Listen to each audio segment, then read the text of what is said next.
Vous allez bien, Monsieur le Président? Ça va, et vous-même? En chemisette, décontracté. Il a l'air d'un vacancier. Voici pourtant l'un des plus puissants chefs d'État africains. Le plus français en tout cas. Ali Bongo, 58 ans, président du Gabon, un dictateur selon ses opposants. Petit tour dans Libreville, la capitale. C'est lui qui est au volant, mais il est bien entouré par la dizaine de voitures de sa garde rapprochée. J'ai un chauffeur que j'utilise pour les sorties très officielles. Les autres occasions, je conduis moi-même. Pour moi, c'est en même temps une détente que de conduire et j'ai un poste d'observation pour voir ce qui se passe et regarder. Une façon pour lui de voir son pays et son peuple loin de son palais. Ce matin, l'accueil dans les rues est chaleureux.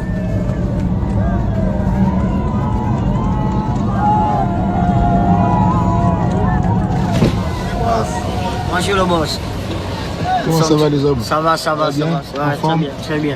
L'initiative, c'est bon le boss. Nous sommes très contents. On est venu voir un petit peu les... J'espère beaucoup de succès, patron. Merci.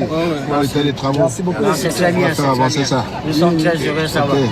Ça va, c'est très bien. Merci. Ok, merci, monsieur le président. Ok, merci.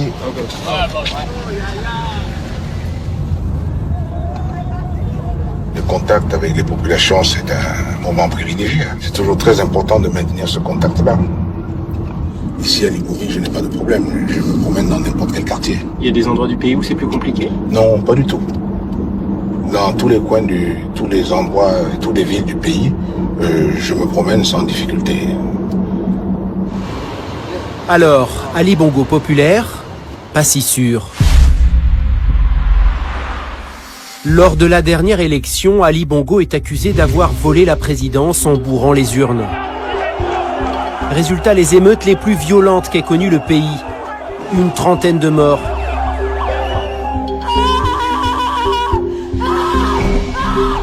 Ali, attention, c'est pas un petit gros.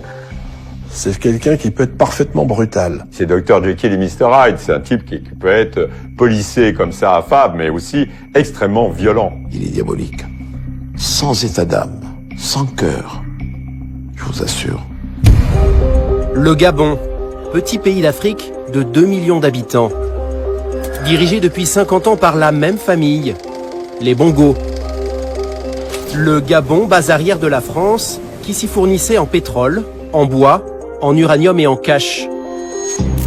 Omar, le père d'Ali, aurait offert des millions d'euros à nos hommes politiques pour financer leur campagne.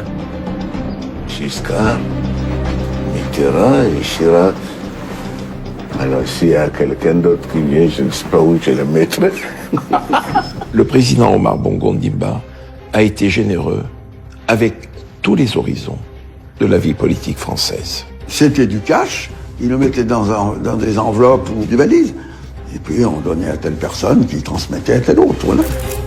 Protégée par la France, la famille Bongo a amassé au cours de son règne une fortune colossale, plus de 500 millions d'euros. Depuis la mort d'Omar en 2009, Ali a pris la relève. Comme lui, il mène une vie de millionnaire, roule en voiture de luxe, passe ses week-ends à Londres et s'offre le meilleur orchestre du monde pour faire de la musique. Pourtant, le nouveau président jure être en rupture avec son papa, roi des coups tordus. J'ai décidé que ma part d'héritage sera partagée avec toute la jeunesse gabonaise.